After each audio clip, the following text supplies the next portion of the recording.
حسنی.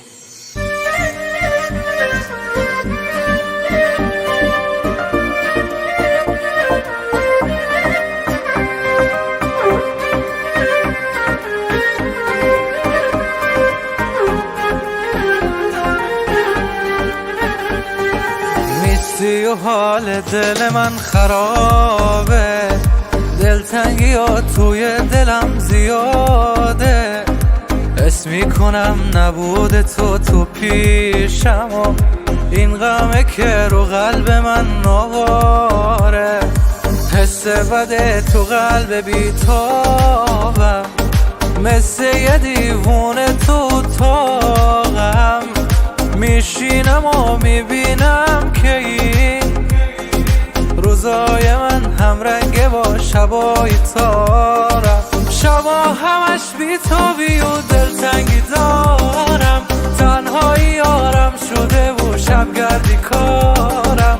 خیابونا و جاده های شهر میدونن که من دور از هوای تو چه حالی دارم. آخه دلم از عشق تو که گله داره، این آدم واسه تو بدون یه بیقراره.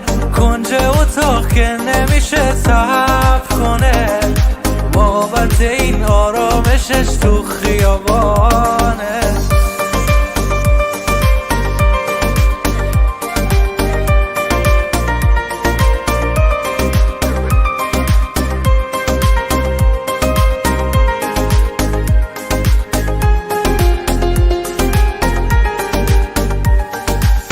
هی میخوام فراموشت کنم نمیشه، آتیش قلبا به چشم خاموش نمیشه. هر وقت میخوام احساسمو هی کم کنم، باز میبینم که بابت تو از خواهشه. 100 دفعه خواستم که دیگه دورت نگردم، با اون همه بی‌وفایی ازت دل کنم.